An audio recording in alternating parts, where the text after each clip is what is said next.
Magandang umaga mga ka-garden. Nung nakaraan ay itinuro ko sa inyo kung paano gumawa ng swamp fertilizer. Ngayon naman ay ituturo ko kung paano gamitin ang swamp fertilizer para patabain ang ating mga halaman. Itong tubig na to ay 20 na sukat na ganito. Bali ang katumbas po nito mga ka-garden ay sa 10 tubig, ang katumbas po niya ay isang takal lang po nito. Naglagay lang po ako ng net para kapag kinuha po natin yung sabaw, ayan, hindi po sasama yung mga dahon. Bali dalawa ang ilalagay natin kasi 20 na takal po yan. Ayan. Dagdagan po natin.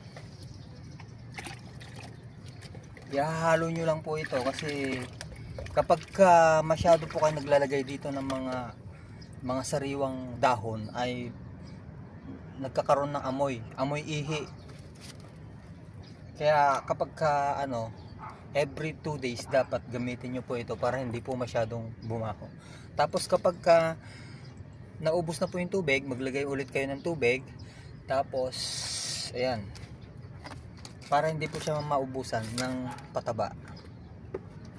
Tapos nilalagyan ko po siya ng takip. May mga butas po yung kanyang takip. Meron akong dito, yung lagadera. Kung napanood nyo po ito, nasa aking YouTube channel kung paano gawin ito. Galon lang po ito mga garden.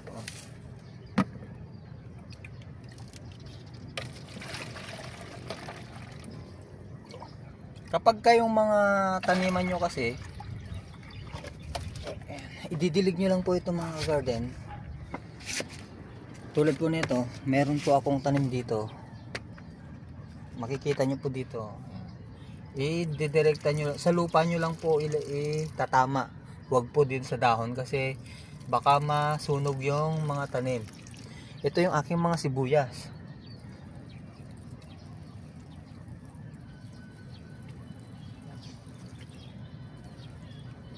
Ayan o. Di ba ang gaganda ng aking mga sibuyas mga ka-garden.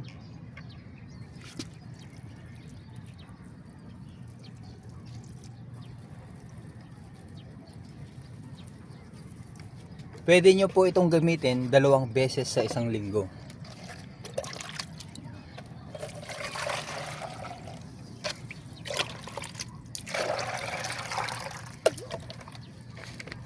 Ito po yung aking mga talong. Malalago po yung aking mga talong. Sana po ay meron kayong konting natutunan mga garden.